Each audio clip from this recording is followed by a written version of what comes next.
Hello aspirant, সহজে শেখা চ্যানেলে তোমাদের সকলকে স্বাগত। আজকে আমরা একটা রিপোর্ট রাইটিং করব। তো আজকের টপিক হচ্ছে বন্দে মাতরম গানের 150 বছর পূর্তি। তো এই টপিকের উপর তোমরা ইংলিশ রিপোর্ট রাইটিং এবং বাংলা প্রতিবেদন দুটোই পাবে এই ভিডিওতে। তো চলো শুরু করা যাক। দেখো, প্রথমে ইংলিশ দিয়ে আমি শুরু করছি।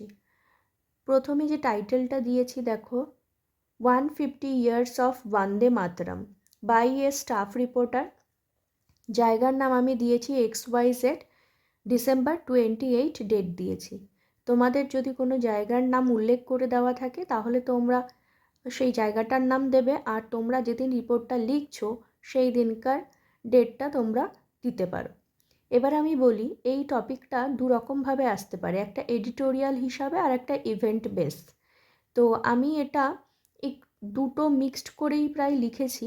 তোমাদের এটা থেকে দুটোই তোমরা লিখতে পারবে। তো এখানে আমি একটু ইভেন্ট বেসই লিখেছি, যে কোনো একটা জায়গাতে সেলিব্রেশন করছে সেই হিসাবে আমি লিখেছি।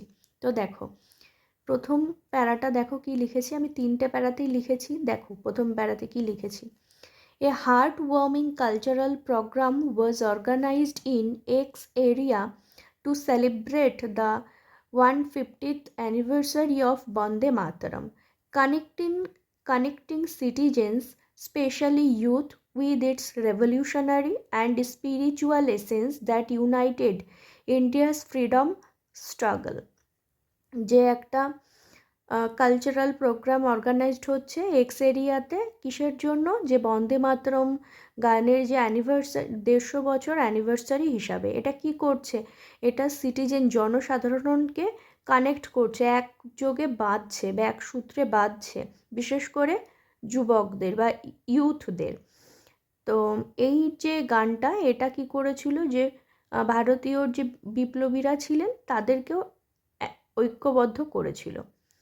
তো তারপরের লাইনটা কি লিখেছি দেখো, the program started at 11 AM। প্রোগ্রামটা 11টা নাগাদ শুরু হয়েছিল।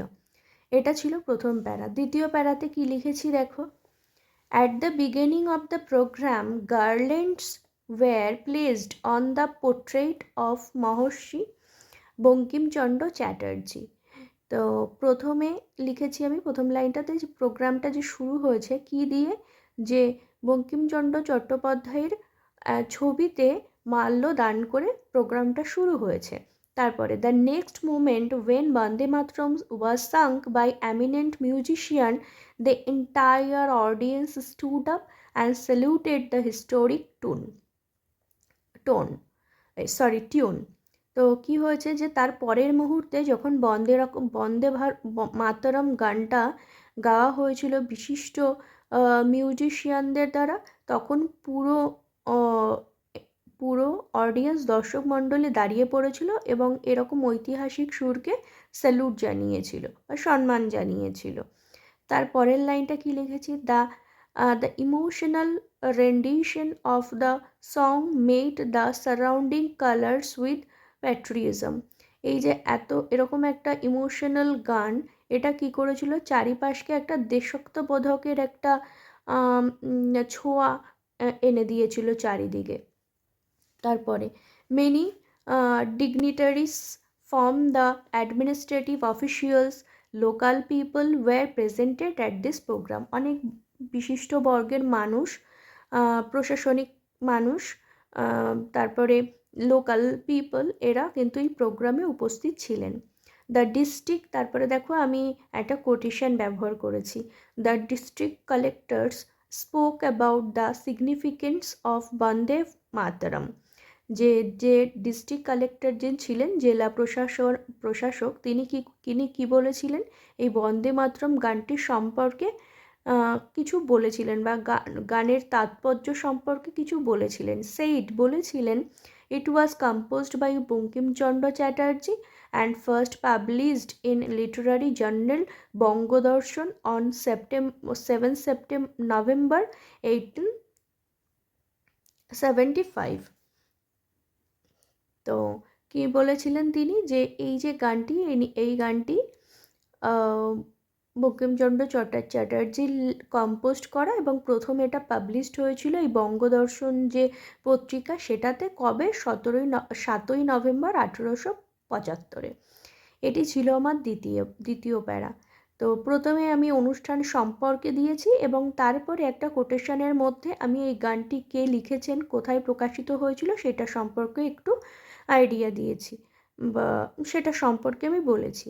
এবং শেষ প্যারাতে আমি কি লিখেছি, গভর্নমেন্টের কি ইনিশিয়েটিভ বা গভর্নমেন্ট কিভাবে এটাকে সেলিব্রেট করছে সেটা আমি একটু তুলে ধরেছি। দেখো, অথরিটিস অ্যানাউন্সড, যে কর্তৃপক্ষ ঘোষণা করেছিল দ্যাট যে PM released a commemorative coins and postage stamp to mark the occasion and also launched the portal Vande Mataram 150.in where citizen can upload their videos of singing the national song. তো কর্তৃপক্ষ কি ঘোষণা করেছিল, যে আমাদের প্রধানমন্ত্রী এই অনুষ্ঠান বা এই বর্ষ উপলক্ষে স্মারক মুদ্রা এবং কিছু ডাক টিকিটের ছাপিয়েছিলেন, বের করেছিলেন এই ব্যাপারটাকে স্মরণ করে রাখার জন্য, এবং তিনি একটা ডিজিটাল পোর্টালেরও ব্যবস্থা করেছিলেন। পোর্টালটার নামও দিয়ে দিয়েছি, যেখানে কি করতে পারবে, যে কোনো জনসাধারণ তার গানের ভিডিও পোস্ট করতে পারবে বা আপলোড করতে পারবে। তো এটি ছিল আমার ইংলিশ রিপোর্ট রাইটিং। এবার আমি তোমাদেরকে দেখাবো যে আমি বাংলা প্রতিবেদনটা কিভাবে লিখেছি।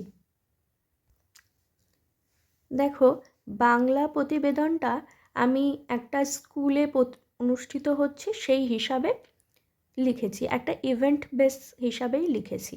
তো দেখো, শিরোনাম আমি কি দিয়েছি, বন্দে মাতরম গানের সার্ধশত বৎসর। নিজস্ব সংবাদদাতা, জায়গার নাম আমি ক দিয়েছি এবং ডেট দিয়েছি December 28। এটাও আমি ইংলিশ রিপোর্ট রাইটিংয়ের মতো 3টে প্যারাতেই করেছি। দেখো, চলতি বছর ভারতের জাতীয় স্রোত 150তম বর্ষে পদার্পণ করেছে। 150 বছর পূর্তি উপলক্ষে নামক বিদ্যালয়ে এক সংক্ষিপ্ত অনুষ্ঠানের আয়োজন করা হয়। অনুষ্ঠানটি শুরু হয় সকাল 11টা নাগাদ। এটি ছিল প্রথম প্যারা। দ্বিতীয় প্যারাতে কি লিখেছি দেখো, সম্মিলিত কণ্ঠে বন্দে মাতরম গানটি গাওয়ার মাধ্যমে অনুষ্ঠানটির শুভারম্ভ হয়। উপস্থিত ছিলেন বিদ্যালয়ের প্রধান শিক্ষক, জেলা প্রশাসক ও অন্যান্য শিক্ষক শিক্ষিকা মণ্ডল, ছাত্রছাত্রী সহ বহু গণ্যমান্য ব্যক্তিবর্গ। গানের আবেগময় পরিবেশনায় চারিদিক দেশপ্রেমে রঙিন হয়ে ওঠে। মহর্ষি বঙ্কিমচন্দ্র চট্টোপাধ্যায়ের পটচিত্রে মাল্যদানের পর শুরু হয় বক্তৃতা পর্ব। বিদ্যালয়ের প্রধান শিক্ষক মহাশয় বলেন, দেখো এবার আমি কোটেশন দিয়ে দিয়েছি। প্রথমে আমি অনুষ্ঠানটা কখন শুরু হয়েছে, কিভাবে শুরু হয়েছে, অনুষ্ঠান শুরু হয়েই কি হয়েছে সেটা দিয়েছি। এবার আমি একটা কোটেশনের মধ্যে গানটি সম্পর্কে একটু বিস্তৃত বর্ণনা করেছি। দেখো, তাহলে কোটেশনটাও হলো, আমার গান সম্পর্কে বলাও হলো।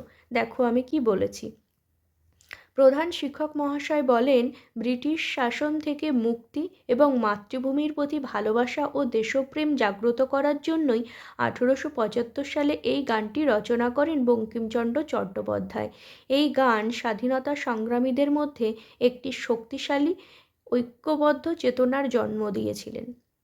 কোটেশনটা এখানে শেষ করেছি, তারপরে আরও কিছুটা বলেছি। দেখো, তিনি আরও বলেন যে ভারতের সংবিধানে রাষ্ট্রীয় সঙ্গীতের কোনো উল্লেখ নেই, তবে গণপরিষদের সভাপতি রাজেন্দ্র প্রসাদ এক বিবৃতি দিয়ে জানিয়েছিলেন যে জনগণমন হবে রাষ্ট্রীয় সঙ্গীত এবং সমমর্যাদায় গাওয়া হবে বন্দে মাতরম। বক্তৃতা শেষে বিভিন্ন রকম সাংস্কৃতিক অনুষ্ঠান চলে। তো এটি ছিল আমার দ্বিতীয় প্যারা। এবং আমি শেষ প্যারাতে কি লিখেছি দেখো, অনুষ্ঠান শেষে প্রশাসনিক আধিকারিক জানান যে দেশের প্রধানমন্ত্রী স্মৃতিস্মারক মুদ্রা এবং পোস্টাল স্ট্যাম্প প্রকাশ করেছেন। এছাড়াও একটি digital portal Vande Mataram 150.in উদ্ভাবন করেছেন, যেখানে অনুষ্ঠিত হওয়া যে কোনো বিষয়ই সেখানে পাঠানো যাবে বিশ্ববাসীর উদ্দেশ্যে। তো এইভাবে আমি বাংলা প্রতিবেদনটা শেষ করেছি। তোমাদের প্রতিবেদন দুটি কেমন লাগলো আমাকে অবশ্যই জানাবে। তোমরা একবার প্লেলিস্টটা চেক করে নেবে। আমি ওখানে অনেক রিপোর্ট রাইটিং, বঙ্গানুবাদ এবং ট্রান্সলেশনের ভিডিও দিয়েছি, আর সব এক জায়গাতে করে দিয়েছি। তাহলে তোমরা ভিজিট করলেই বুঝতে পারবে যে কতগুলো তোমাদের কমপ্লিট হয়েছে আর কতগুলো বাকি রয়েছে। আপকামিং পরীক্ষার জন্য খুবই কিন্তু ইম্পর্টেন্ট। তো এরকম আরও রিপোর্ট রাইটিংয়ের ভিডিও আসবে। এমন ক্লাস করার জন্য সহজে শেখা চ্যানেলের সাথে থাকো, ফলো করো, নিজেরা প্র্যাকটিস করতে থাকো, সব সময় পজিটিভ থাকো। Thank you.